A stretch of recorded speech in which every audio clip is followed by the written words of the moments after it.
Soy magistrado desde hace 16 años. Antes de ser magistrado penal, fui juez penal de primera instancia por 8 años y antes visitador judicial del Consejo de la Judicatura.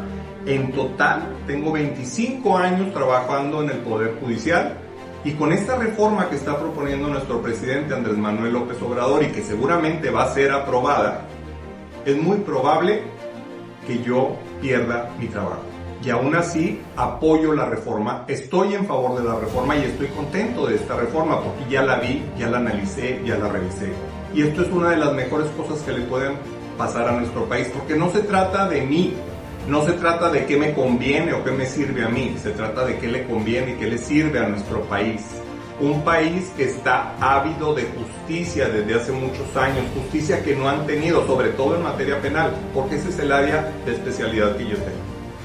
2 de cada 100 delitos son los que se castigan, es decir, el 98% de los delitos quedan impunes y eso es lo que genera mayor delincuencia.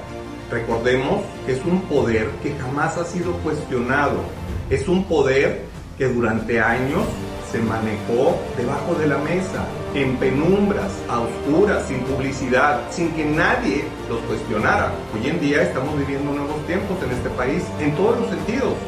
¿Por qué el Poder Judicial no? ¿Por qué el Poder Judicial quiere permanecer en el oscurantismo? ¿Por qué no nombrar a los jueces, magistrados, pero sobre todo a los ministros, que en mi opinión personal son los peores de todos? ¿Por qué no elegirlos con el voto de la gente? La Constitución es muy clara en el artículo 39, dice que el poder emana del pueblo. ¿Por qué no aplica ese artículo 39 para el Poder Judicial? Y otra cosa muy importante, esas falacias que están vendiendo a través de la prensa y a través de otras organizaciones, por decirlo de alguna manera, de que cualquier persona va a poderse inscribir para ser ministro, para ser magistrado, para ser juez, y con base en su popularidad y no en sus conocimientos va a poder llegar a ocupar esos cargos, es una mentira. No es cierto que cualquier persona va a poder llegar a ocupar esos cargos. La propia reforma establece que habrá un proceso de calificación de los candidatos. ¿Y esos filtros en qué van a consistir? En conocimientos técnicos, en honestidad, en honorabilidad. Y una vez que se hayan cumplido con esos, entonces llegarán a la etapa de votación. Es falso que personas sin experiencia, personas sin conocimiento, lleguen a ocupar esos puestos. Pero sobre todo, no perdamos de vista algo que ha venido sucediendo por años en el Poder Judicial Federal y en los poderes judiciales de los estados. No es cierto que todos los que llegan lo hagan por méritos o por carrera judicial. Que dicho sea de paso, la carrera judicial no se va a terminar con la reforma. Los empleados del Poder Judicial, secretarios, actuarios, oficiales judiciales y demás, se les van a respetar todos sus derechos. En ningún momento van a quedar desprotegidos. A quienes se van a cambiar van a ser a los ministros primero, después a los magistrados y posteriormente a los jueces.